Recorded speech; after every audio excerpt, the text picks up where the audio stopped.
Hello everyone and welcome back to Fallout Wasteland Warfare episode 4 of season 4. We're already 4 episodes in, I can't believe it. And a bit of a different one today because the enemies are not deployed on where we'll be playing today. It is the team from New Hope. We'll cover what they're doing and all that stuff eventually, but first, because we're with New Hope, we get to do at least a little bit of the settlement mode stuff. As described last time. There's no traders, there's no selling, there's no buying, but we can do explore cards. So we're going to do that first and then we'll jump in. And so we have our very shiny explore cards here. We resolve 2 and can reroll 1. We have 507 caps, I believe it was, to the settlement's name. That hasn't changed because we're not getting any for doing missions this time. Let's take that card and let's take this card and we could potentially reroll one of them. So let's see. Silent Witness, either dead bodies, one clutches a note with a scribbled passcode. It must be the code to a floor safe. What was that noise? Either discard this card or stay, draw and resolve a creature card, then draw one item and gain 64 caps. We'll do this. We will do this. I'll have to look at the creature card, so I'll leave that there, but we are going to do that. Regent Elementary. It had been a school once. The bloodstains of supermutant occupation and broken gunner fortifications testified how it had changed hands many times since. Either read several books, test perception 3 times, or focus on one book, test it +2 twice. For each success, draw a boost card. Sure, we can do that. Hang on, what's the perception on Nate, as we'll call him now? 7? Yeah, okay. Let's do it +2. So let's try for 2 boosts, which means he's counting as skill 9. And that's a 6, so we'll get 1 boost card, and that's a 5. Okay, so I'll look at the boost deck and I'll look at the creature deck and we can resolve that, so no reroll required this time. This seems like 2 good ones. Alright, let's see what we get. It's the first time using both these decks this season, so we're just gonna cut it and let's just do that one and let's do this one. Why not? So these are just boosts that I'll discard if I haven't used them by the end of today's adventure. We have got ourselves Use Your Body. In combat before a roll, you can swap either one of those colours for a black die to do a bit more, or try to do a bit more damage. I apologise for that not being in focus. There we go. Okay. Use Your Body. And the other one, gain quick action movement and charge for this model's activation. It requires a quick action to use it. Yeah, no kidding. Well, that one doesn't need to go to Nate. Actually, he doesn't have that by default. So yeah, so they're both on Nate because I do count him as being the one doing these. So that's fine. For what was the other one? For Silent Witness, we resolve a creature card and we get to draw an item card, which this is the old Season 3 Wasteland deck. I haven't altered it. The Wasteland is even more desolate and desperate and dangerous right now, so I don't think it's fitting to add more to it currently. So we do get 64 caps, but this might be bad. Let's see what happens. Young Golden Geckos. So either an unengaged friendly model within red line of sight chooses to gain stun to shout and drive off the geckos, or you count as activated and gain, I can't remember what that symbol means, until the end of the activation while you should drive them off. Well, this is a bit of a weird one because the game technically hasn't started yet, but I'll start the game with Nate stunned, so he only gets 1 action turn 1. So that'll be worth it for some item and 64 caps, which means we'll be at roughly 570, I think. Let's see. We found... Oh. Well, you know, it's something. Fine. Okay, so that resolves all the pre-mission stuff. As I said, New Hope is actually starting on the map this time, and the enemies are coming in to get them. So let's hear what they're doing today, and then we'll be back. Quest 4, quest name, The Water Must Flow. Whether they were associated with Frank's Ferals or not was unknown, but some raiders had moved into a local waterworks station and through either sabotage or carelessness had damaged the systems and caused the flow of water to cease. Without flowing water, what little farmland remained would die out quite quickly, so New Hope had little choice but to drive out the raiders and repair the water flow systems.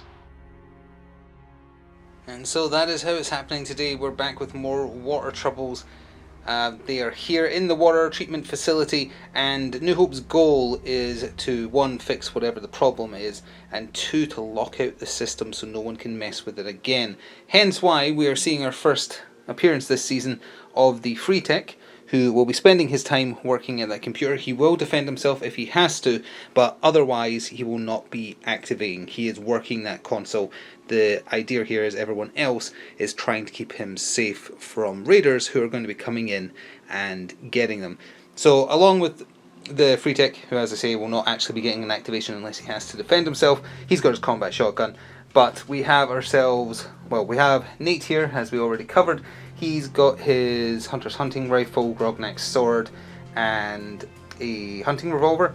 We have John, who I forgot had the 44 speciality last time, so his first attack was actually a hit, and that bothers me. I'll try and remember this time, but he does have that kneecapper 44 revolver, so we'll hopefully see it do good work today. We have Pennyworth, this time bringing along his buzzsaw, flamer, and laser setup. We have Nora is actually here in T60 power armor with a laser rifle, also has a 10mm pistol, so she's getting to try out learning how to use power armor, I guess, so she becomes certified with it. And who have I forgotten? Oh, we've forgotten the settler up there, who's equipped with a silenced hunting rifle. She's kind of taken a sniper position. So over a course of 5 rounds, or until all enemies are dead, they are defending the free tech. If the free tech dies, well, gets knocked unconscious, reaches 0 health, or a raider successfully gets to the console and does a successful perception check, or hack check, sorry, that will also be a failed condition. They can do a climbing test to climb these walls to get in. Imagine there's windows like we're seeing inside a building here. You have to use your imagination a little bit. But there is windows, so they will be able to climb up certain parts to get in that way, or obviously they can try and push in the main door. So I think that about covers the gist of it in terms of what they're equipped with. They'll just be kind of having a defensive position instead of being the ones attacking for a change, and they'll just try and hold the line. That's as simple as it is.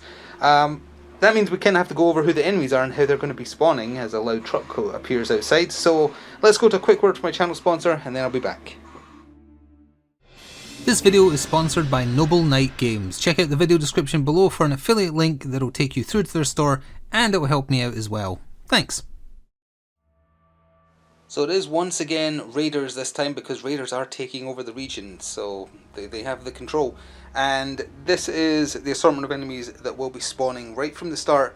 It will be randomised table edges. The south edge will be 1, and then going around it will be 2, 3, 4, using the armour die to decide which edge they're coming in yellow from, and that's where they'll start the game, so I'll show that once that's all randomised. In terms of what we have a Psycho with a tire iron, we have 2 Raider Outlaws with machetes. This one also has a pipe pistol. We have 2 normal Raiders with pipe pistols. We have 2 Raiders with pipe rifles, and we have a mongrel.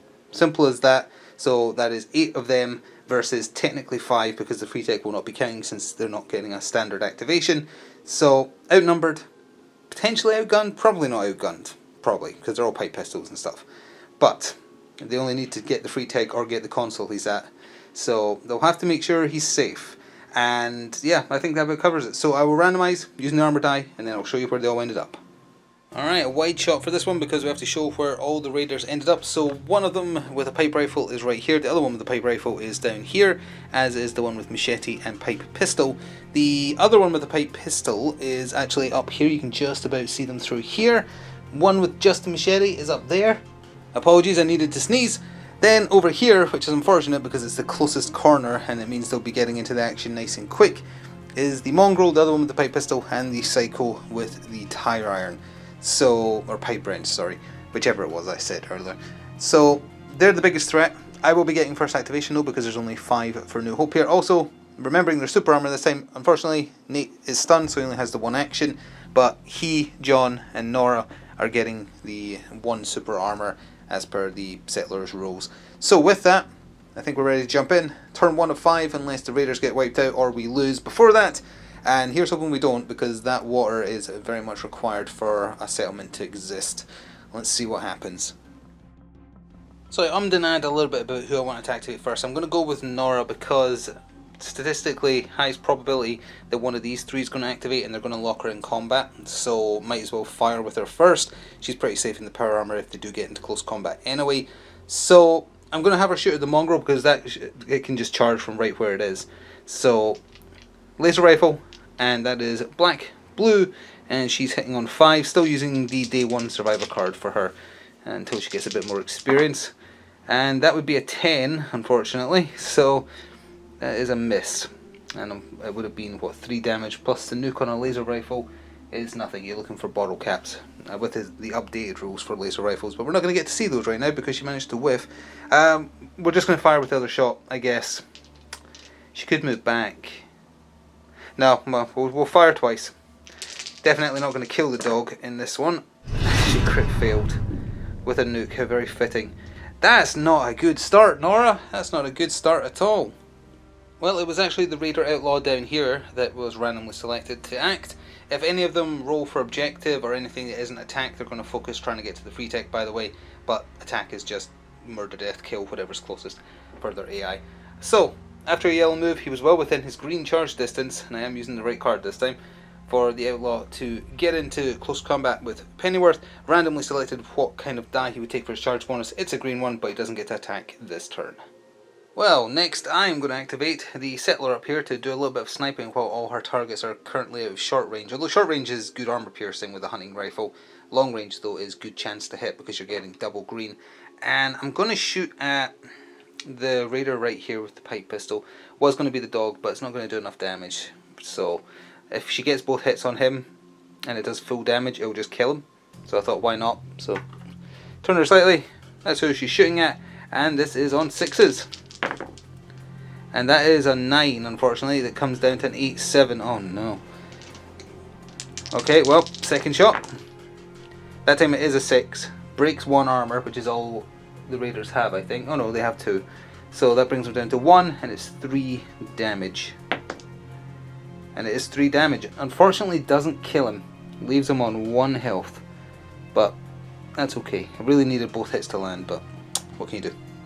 The Raider with the high ground was randomly selected. He's moved up.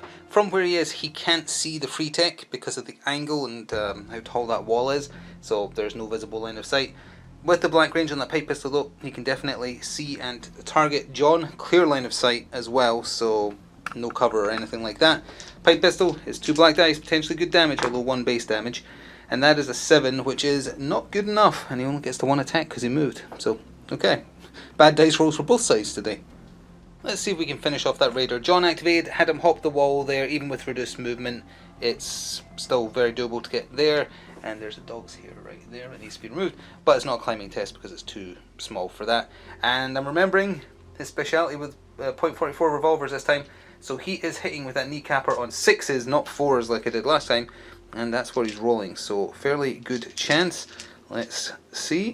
Just bring it down there so you can actually see what I roll. Okay, that's a hit. And you need a star to do a limb break, but that's still 3 damage versus 2 armor. Oh, so even if he blocks some of it, sure, he blocks 1 of it, still manages to blow off his head. So there is 1 activation removed from the enemies and from the most dangerous side as well. Well, unfortunately that mongrel activated, and Dogmeat isn't here to defend us against him this time. Stayed at home, he doesn't like water. It reminds him of baths, I guess. Got into combat with Nora, taking a blank charge die bonus on top of the mongrel dog bite, which is slightly different to Dogmeat's. There is that extra black die, and I think it's on 6s, but a crit fail means it doesn't matter, because that is a whiff, although they are now locked in combat. Let's see what good old Pennyworth can do. 2 Mr. Handy Buzzsaws right into that Raider's face, just a single yellow die. On 6s, I believe, 2 crit fails in a row. That's rough. Okay, here we go again. Attack number 2. I see. Okay. One of the Raiders with the bow action pipe rifle activated. It's just the other one now, and the Psycho and the Outlaw that doesn't have a gun left after this. He did 1 objective though, so he moved up, but there's a bit of a cluster there, so he's going to stay there, not just charge in pointlessly with a weapon that's technically meant for range, although it's just 1 yellow die instead of a black die. And he's going to shoot into Nate, because Nate is a clear shot. So, do that, and he's on 4s. No way. I mean, fine, it's an enemy, but still, no. Is that 4 in a row, or is that 3 in a row? It's at least 3. I think it might be 4. Good grief. Well, last activation for me, because the free tech isn't getting a proper activation, is Nate. He has 1 action because he was stunned. I'm just going to have him shoot back, because I don't really see anything else that he can do. He might as well stay in there in case somebody hops a wall or something. So with that Hunter's Hunting Rifle, we're not shooting at creatures, so no bonus. But, oh actually, Yeah, let's make use of that boost. Let's switch out that yellow for a black die, because surely I won't roll another crit in a row, a crit fail rather, a normal crit would be fantastic. So yeah, we'll change it to that, using the use your body. It doesn't say it's a physical attack, it just says combat, so I presume this is okay. And we'll try and hit, it's on 5s. Almost. Look, there's the crit hit, or the crit fail, sorry, right there. But it did land on a 3. And we did get 1 extra damage out of doing that, so that's handy. That is 3 versus 2 armor. Yep. And nothing on the bottle cap, I presume. No. Nope. Okay. He blocked none of it, took 3. He lived, but only on 1 health remaining. So, barring any hits that land on the 3 raiders that are left activated, although 2 of them don't have a gun, so that probably won't happen. There was only 2 successful bullets. Oh no, sorry, 3, because John got 1 as well. Only 3 successful shots in the entire round. So let's cover the 2 activations that don't have guns in the first round on a gunshot. The Psycho moved and then charged successfully into John. Technically she can be on the other side of these crates because they count as being in combat, I think, unless I'm confusing that with a call to arms roll. But it looks more dramatic that she's jumped up onto the boxes, so that's why I put her there, and she's taking a green charge die bonus. Much harder to see, but at the very top there you can see where the movement rulers are. The outlaw that's equipped with just a machete did 2 movement actions, and that got him to the far side of the wall here. He will need to initiate a climb as an action in the next round. He can't make a charge without seeing the target because he's not a dog or a mole rat, but he is now a very present danger for the free tech because he can hop the wall and then he'll be in combat, more or less. So that's pretty dangerous, but there is one more Raider Outlaw to handle to take us to the end of the first round. Oh, never mind, he is in fact not going to fire. He is going to start trying to slip around the side of the building to find a window to jump in. So he has done 2 normal movements and that ended up there. So he is avoiding the cluster of combat at the door to the building that the free tech is desperately trying to hack that computer in. And that does take us to the end of round 1, so let's go see the event that's taking us into turn 2. And here is the event deck. Let's start cutting. Oh, made the mess of that already. Let's do this one. Raider Radio number 1. It's Red Eye here running Raider Radio. You love it and you know you love it. Don't forget, if you've got something you want everyone to hear, you're probably wrong and whatever it is sucks. But if you insist, drop us a note and we'll read it on there. I swear we got Raider Radio 1 already, aka nothing, so that's fine. Maybe one day we'll see. I think there's 2 more for Raider Radio.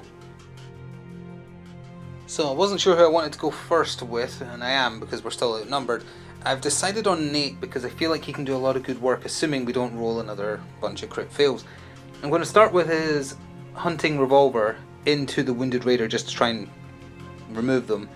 If that works, I'm then going to use his hunting rifle to hit the one that's up top there in the sniper position. He can see him at the angle, it would give cover though, but I feel like that's probably worth it on the assumption that this first hit actually does its job. So, hunting revolver, it's got a good chance to hit with double greens as long as you don't roll a crit fail. A 7 comes down by 3, so yep, it's a hit. It breaks 1 armor, it does 2 damage flat, so no matter what he rolls, he is dead. Step 1 of the plan complete. Now we have to switch which dice we're using because it's hunting rifle now, and it will be at range black. Oh, never mind, it is literally still both green because he's definitely not within range blue at that distance. Yep. Okay, so still same chance to hit, same dice as it turns out. He got a crit, okay.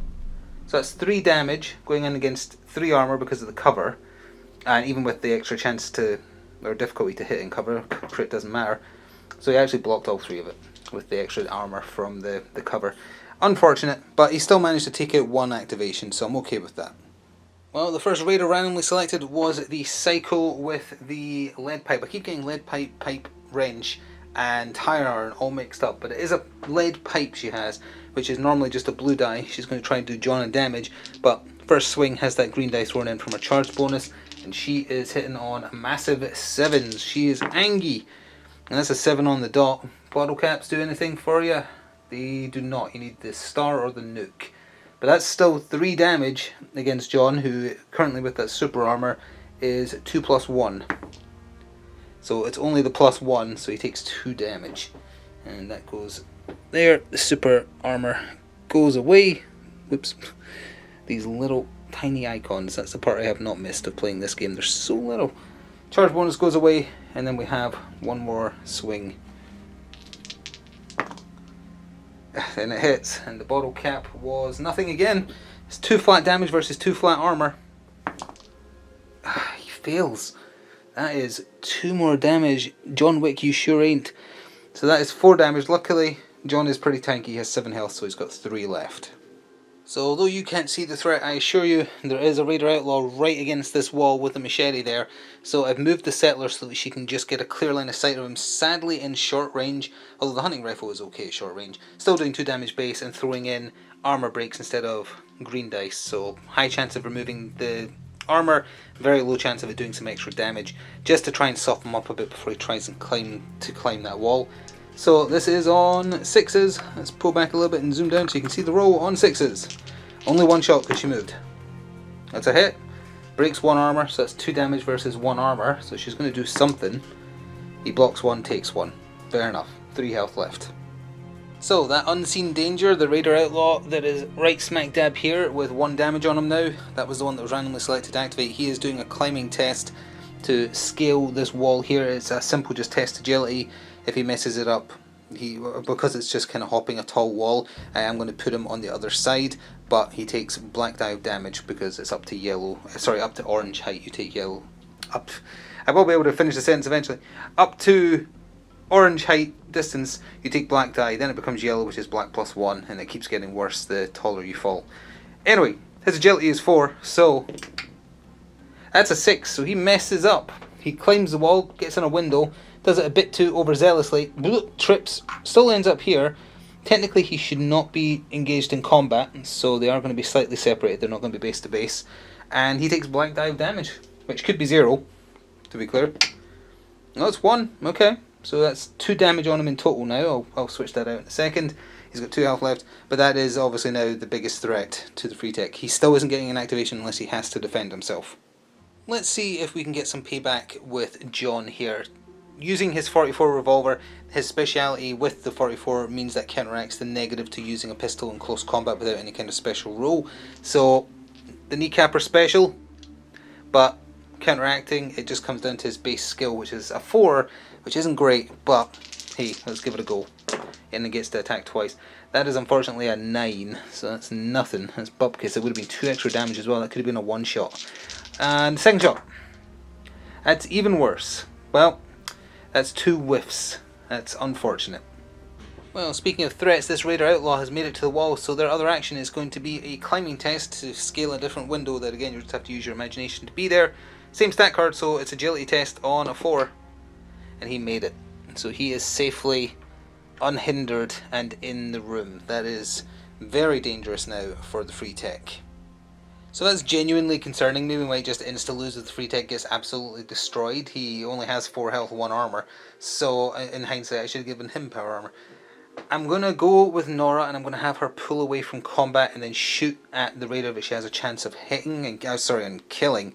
So the Mongrel is going to get a free dog bite, reduced down to hitting on a 3. And that is a 4 that doesn't come down by anything. Sorry, that wasn't quite on camera. There you go.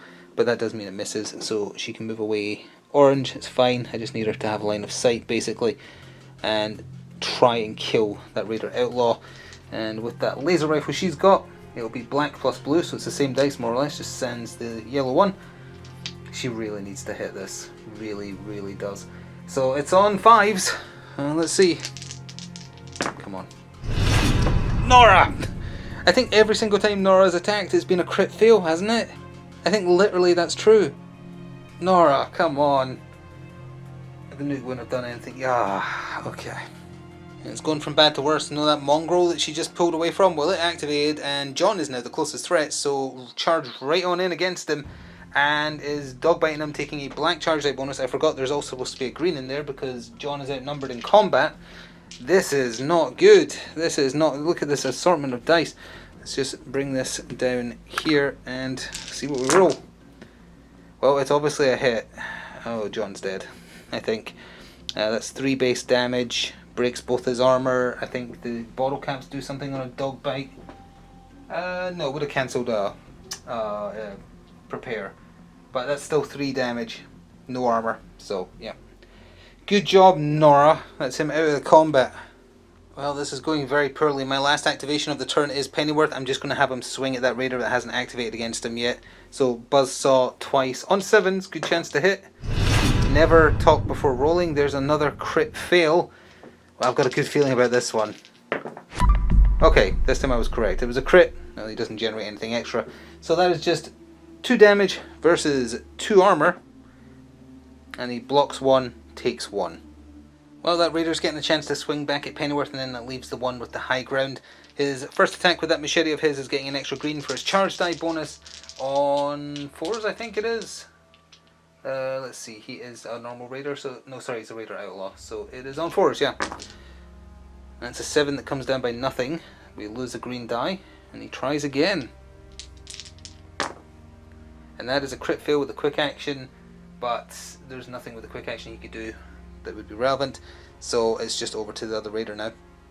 Well, that last Raider, big danger, because he has moved to the edge there, and from that angle he can indeed see the free tech. It's the closest threat. He is shooting at him with that pipe pistol, which is potentially catastrophic. Oh, very much so. Oh no. Well, thankfully it does 1 base damage, so it can't literally one-shot him. Comes close though. So he's got 1 armor, and he didn't block any of it, so now he is 1 hit away from dying. However, he has now been attacked, so that means he is allowed to defend himself, so he will now be getting activations as normal. I don't know if that's going to help. He does have a combat shotgun, but if I remember rightly, his chance to hit is appallingly low. That said, he now gets to hit back, and we really need it to be a strong hit back. So I've decided to give myself a little bit of a lifeline here, because I don't see any world in which the free tech lives through another turn, which would obviously prematurely end quite quickly. I don't particularly want that to happen, so I'm going to use up one of his actions to do a computer check, which is on his int skill of 8, so there's a fairly high chance of it succeeding. And if it does, that's him locking out the terminal, which means the Raiders will still have to pass a test on that. If they don't have the hack skill, we'll go by strength and them destroying it. Either way, either they hack their way in or they destroy it, that'll be their win condition. That's all on the assumption, of course, that in his panic state, given he's got some bullets in him, that he knows how to lock the terminal. He did just. It's 8. Yeah, his int is 8. So he did, and then for his other action, he's turning that combat shotgun on the wounded Raider with 2 damage on him already. Unfortunately, he only hits on 3s, and that's a crit fail. Would have been 4 damage. Well, at least he locked the terminal, so if he does go down, which he's almost certainly going to in turn 3, will still give us a chance to potentially pull out a minor victory. Okay, let's see what event is carrying us into turn 3. How amazing would it be if we managed to stumble on Raider Radio number 2? Let's go for this one. Opportunist Gun Runner. A figure hoping to demonstrate their use to warring teams such as yourselves appear. Player without advantage selects one side of the battlefield and places a bottle cap yellow in from the middle. Draw the Gunner Runner Stranger card, remains until Stranger is resolved even if event is discarded.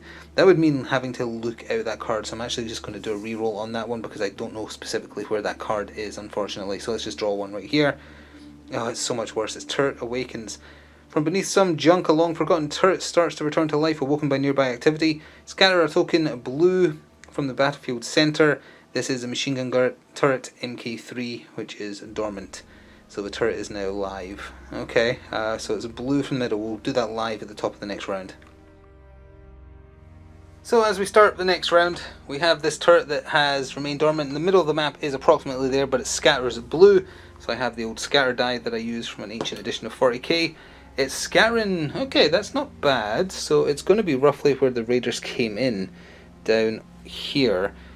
Now, that might mean that they activate more against the Raiders than myself. It's going to be theirs, but it's whoever activates within its influence for 3 times per turn.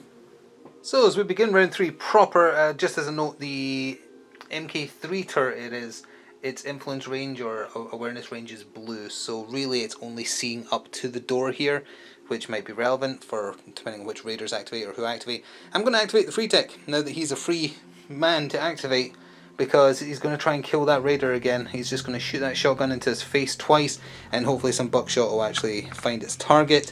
So, on 3s. Hey, okay, there's 3. That's also 3 damage, which means as long as this isn't a 2... Okay, he blew them away. Fantastic.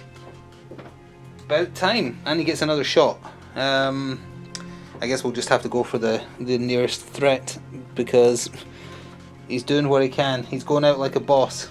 Come on, roll a crit and two damage icons. The rarest possible result on all 3 dice. Let's do it.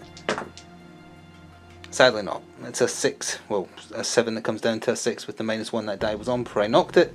So sadly not, but hey, at least he got one of them. So the first raider to activate randomly is actually this one fighting Pennyworth, and that means the turret is going to react to him every time, but we're going to just do his attacks first. It's very, very unlikely. Well, it's literally impossible for him to take out Pennyworth in one swing, so he's going to have to do both swings, so we're just going to do that first on 4s, and that is a crit for 1 extra damage, so that's 3 damage versus 2+1 armor. He blocks 2, takes 1. That's fine, that's a good result for a change. But he does, as they say, get another shot. So, the other shot. That is a 6. Ooh, good job that missed, yes. Okay, so that missed. So the turret gets to react against both of those. However, the turret will also potentially accidentally hit Pennyworth. Although I don't think you can see him, but I think because they're in combat you do still need to randomize. So what is he rolling? He is rolling a black and a yellow. And that's it. Hitting on skill 5 normally, so it would be on 7s now. Because he's shooting into combat. So on a 7, first reaction is a hit, and his intended target would be the raider, so the raider's on 1 and 3. He's hitting Pennyworth. Of course he is. So 1+1 damage, armor. He blocks 2, so he takes nothing from that. And the second shot from the turret reacting, that is a 9, so that would just be a swing and a miss. So it has 1 reaction left this round, and basically did nothing. I think I'm going to activate Nate next, because I keep forgetting he is actually a little bit of a beast in close combat, and not just because he has Grognak's sword. So charge distance red is more than enough for him to lock this guy in combat down here. I think that's the best bet. And as for what he's rolling, Grognak's sword is yellow, green, green. However, he is strength 7, so he's throwing in a black die, and I'm going to take another black die for the charge die bonus.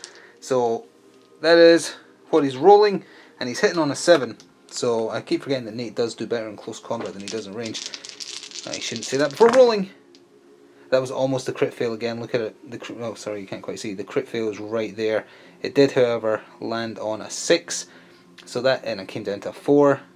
It shattered 1 armor, and in total, that is 5 damage. So with the 1 armor that he has left, that means that is a 1-shot, 1 kill, or I guess 1 gigantic claymore through the skull with Grognak's sword, and he successfully removes that other threat. So as it turns out, me giving myself that extra chance to live by locking the terminal might not be needed, although there is still the sort of sniper up there that could absolutely still just easily kill the free tech when he activates.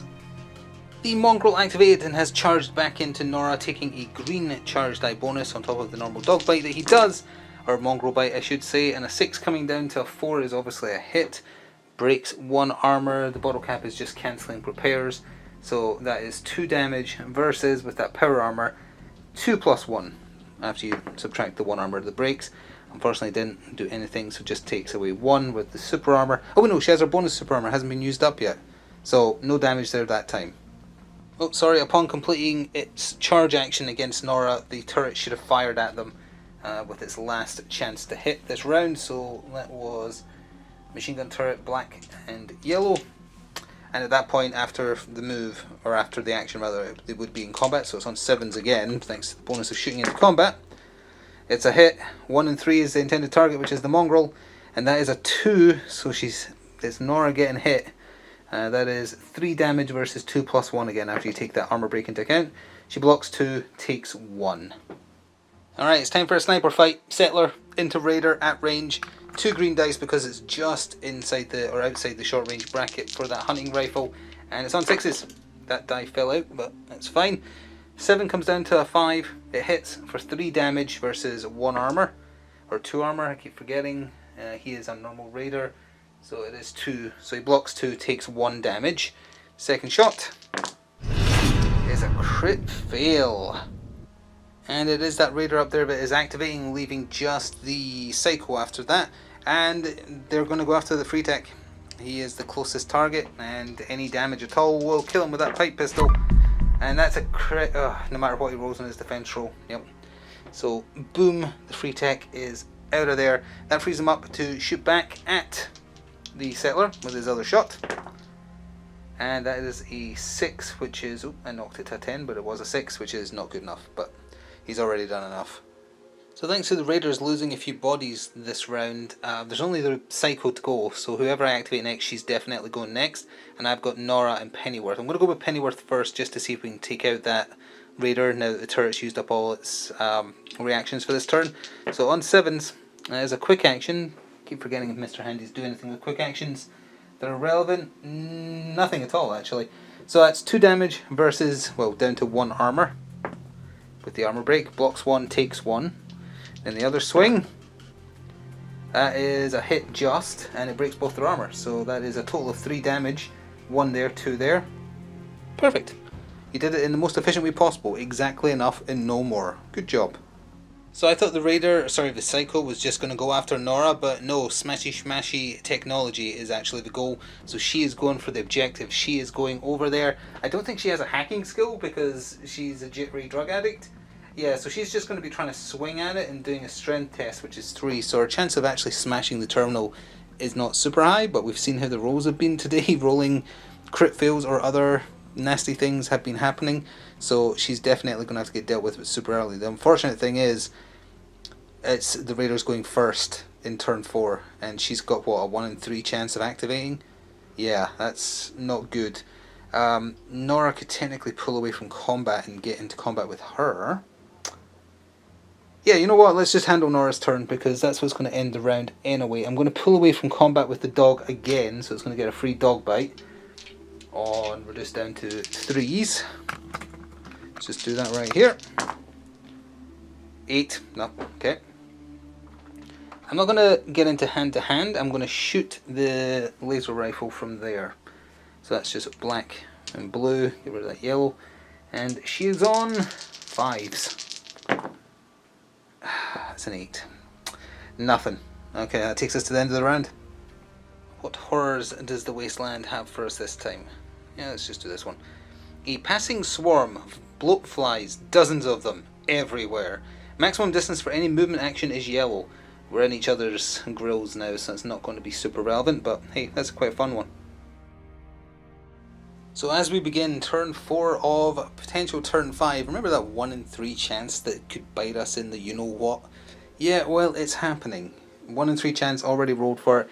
It is the Psycho that is activating, which means she gets 2 attempts, needing a 3 or less, although not a crit fail, to successfully smash that computer and deny any chance to fix whatever is wrong with the water treatment facility, which will make things exceptionally difficult for New Hope and will count as a major failure. So, it's coming down to 2 nasty rolls. You know, we're not going to need to have this here, so let's just have it front and center. Here we go. Attempt number 1. That's a 6. We're good. Okay, second attempt. It all comes down to this. She did it. She hulked out. She rampages with that tire iron or whatever it was, and she smashes the PC and wins. Obviously, they're all going to eventually get gunned down by us. We have superior numbers and firepower now, but they did what they had to and ruined our chances. That is a major loss. So that was a bit of a catastrophic end to things this time, as they look in awe or shock, I guess, at the destroyed terminal. Their chances to fix whatever was wrong gone. It doesn't mean that they're completely screwed over. They have, you know, it rains, but that's radioactive slightly. The water treatment facility was making water collection very simple, and now it's going to be much harder because the facilities and computers are just wrecked after someone or something broke them. So, I want you to think back to last week and how easy, and it was very easy, how easy it was for the children of Atom to utterly destroy a gang of raiders. Compare that to arguably far better equipped settlers who struggled to take them down. And they've got better guns. Nora rolled what, 3 crit fails in a row? 4? It was at least 3. Granted, there was a couple of crit fails on the Raider side, 2 or 3 on their side as well. The number of crit fails in this video alone has instantly made me rethink adding a sound effect every time one happens. I don't know, you'll find it, you already know because you've watched the video. In post I'll discover if I decided to do it or not, because good grief, there's going to be a lot of them. But yeah, that is scary how difficult they found it with raiders who, you know, they've only got 4 health, 2 armor, 1 armor in some cases. It's looking bad for the settlement after that, but that is the way it goes. So we're eating that major loss. New Hope is going to suffer in the long run as a result of that, but new opportunities may present themselves. Either way, I sincerely hope you enjoyed watching and are enjoying following along the story. If you want to discuss the story, feel free to do so in the comments, by the way. It's already set in stone how this season is playing out, based on, you know, the general scope of things. Outcomes of dice rolls will obviously influence things at least a little bit, but the main narrative will not change, so feel free to speculate to your heart's content. It won't influence me. It's all written down already and it's all done. So feel free to discuss things if you wish. If you are a channel member, you get access to new episodes each week a day early, and that is a way to support the channel. If you are able to spare it, I would appreciate that. You can also press the thanks button or check out the channel sponsor. If you buy anything via the affiliate link, I get compensated. They do carry Modifius stuff: Fallout Wasteland Warfare, Fallout Factions, Call to Arms, the Skyrim board game, etc. All that stuff. And there are other games they do as well, I think. Either way, I hope you enjoyed, and I will see you in a week, when I believe we are back with... Oh, actually, you know what? I'm not going to say. You just have to come back and see. It's that for now.